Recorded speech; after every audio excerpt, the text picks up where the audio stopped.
I'm gonna be doing a build series for this, so it's gonna be multiple episodes.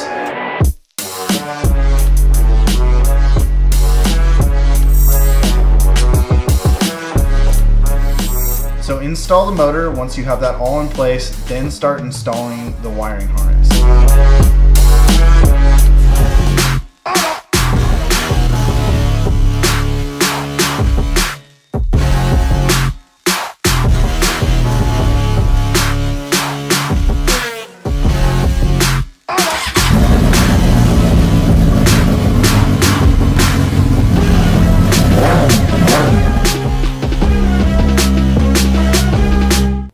What is going on, guys? Welcome back to episode 2 of MOTO-VATION.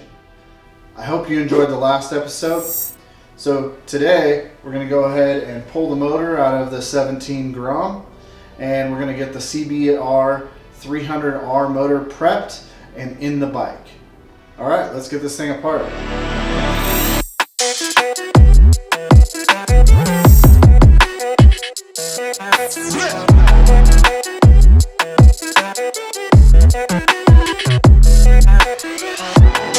So the first thing we want to do is we want to take all the fairings off.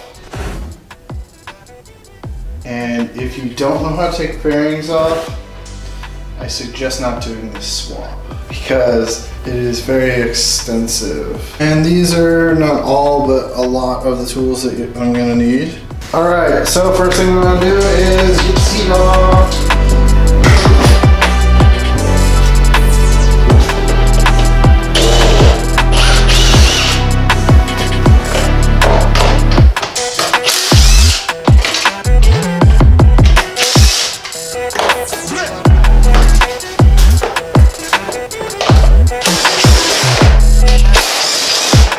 It is approximately 8 to 10, so that way I know when I started this.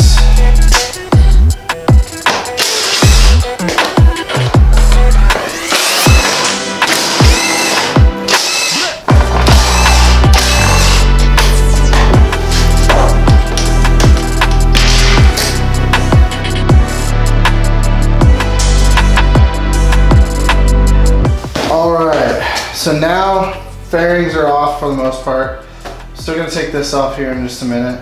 Other than that, we're gonna take off all of the wires from the motor, all the components that aren't needed anymore, the exhaust, so on and so forth. Just make sure you pull all the stuff off that would be connected to the actual engine. Pretty much everything.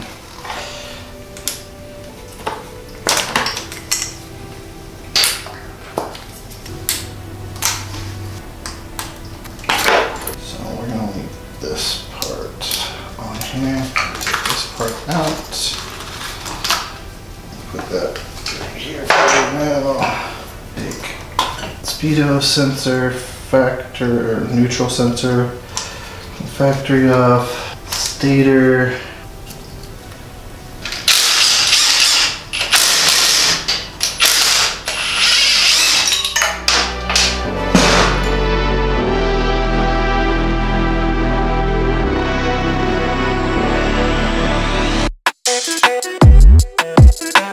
and like that, the motor's out.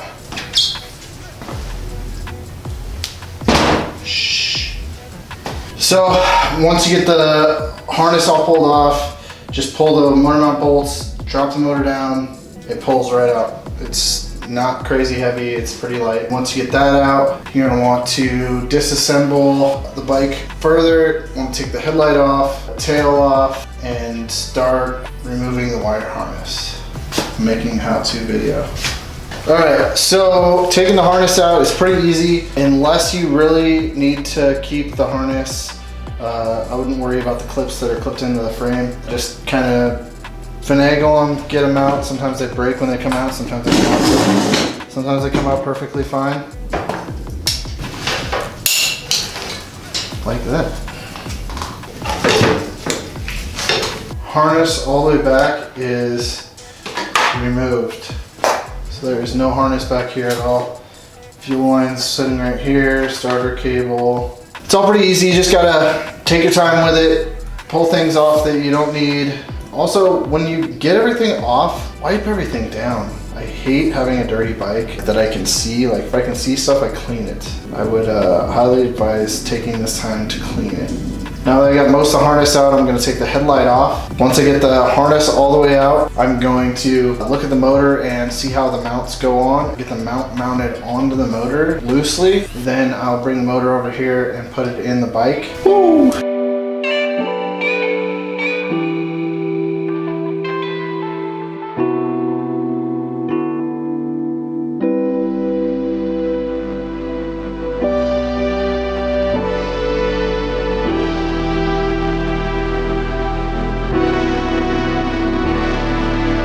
I have zero clue how this goes on here.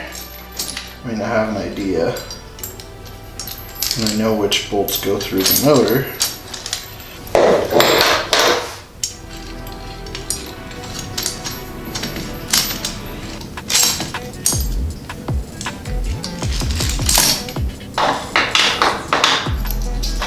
Okay.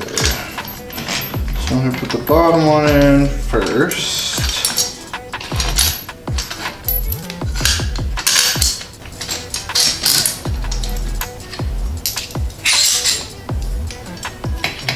Oh, okay. Good job, guys. Good job, steady. And this one obviously goes here. Disregard this. I don't know if I'm going to use that or not. It's for the grom. I made it work on the ZS190. Good.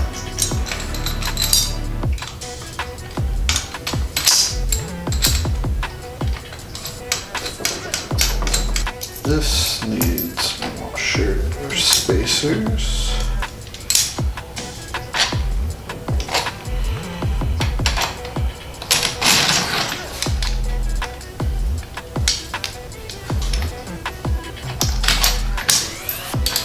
So I'm pretty sure, I'm not 100% positive, that this obviously needs no spacers. The bottom needs a spacer on each side.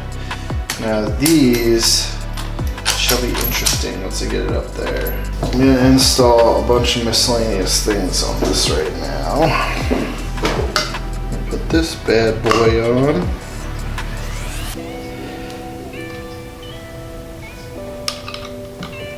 You always want to leave a little bit of space. And since this is just gonna be really close, there's not much for it to bite on, so.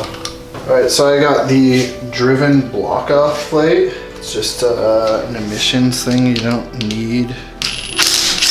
So oil doesn't go up in your airbox basically. So you just pop that off and you see that this has a vent that would go to the airbox. Eliminating that.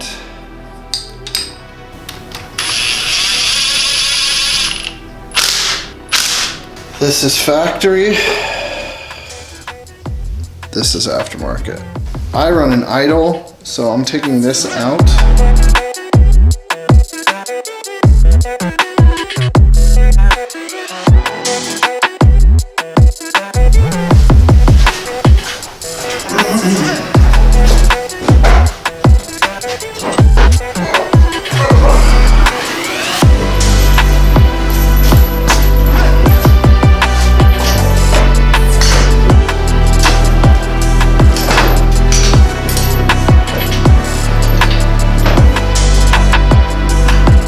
So, as you can see, I got all my little accessories on here that I need. This is just a breather for right now. I'll probably put in a catch can. I just want to get it all in.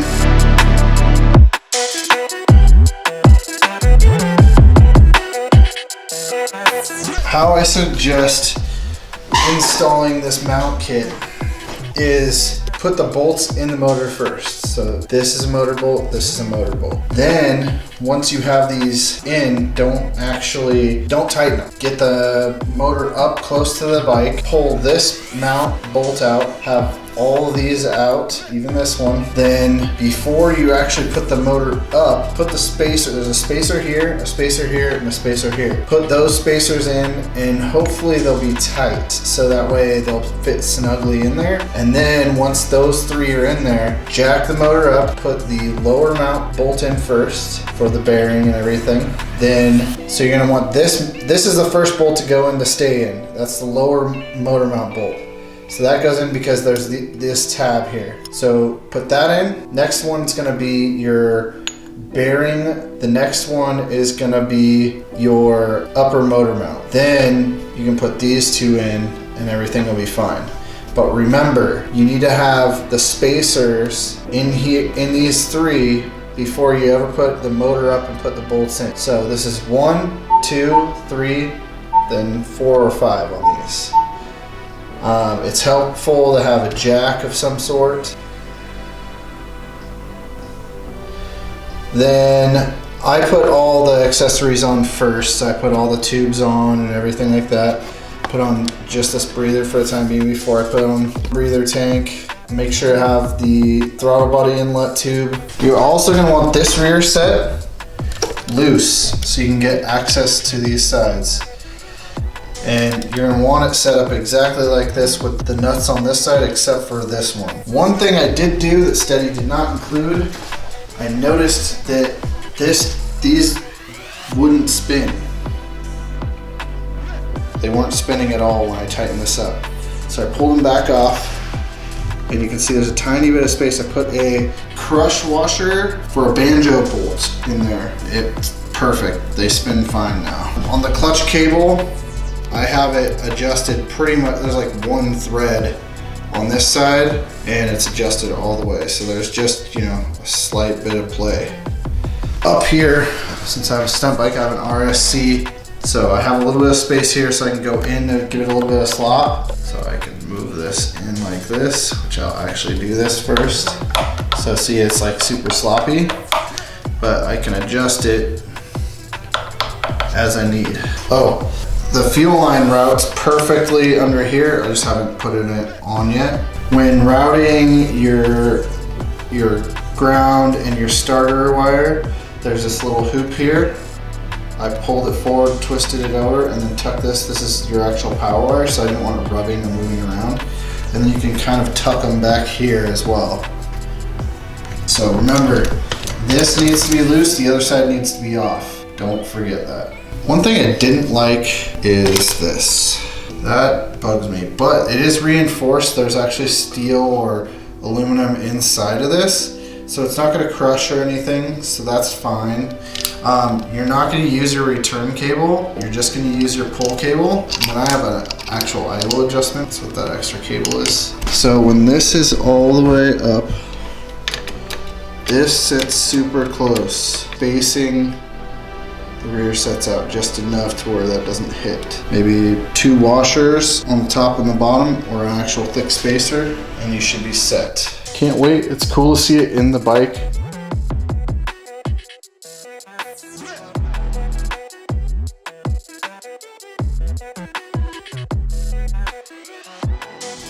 So I'd say the total time was about 2 to 2.5 hours to do this. It took approximately that with filming and just figuring out miscellaneous things. So I hope you enjoyed this episode, and I hope you learned something. I hope this is helping you install your own motor, and make sure you hit the subscribe button and click the notifications bell. That'll notify you when the next episodes get uploaded. All right, I'll see you on the next episode. Peace.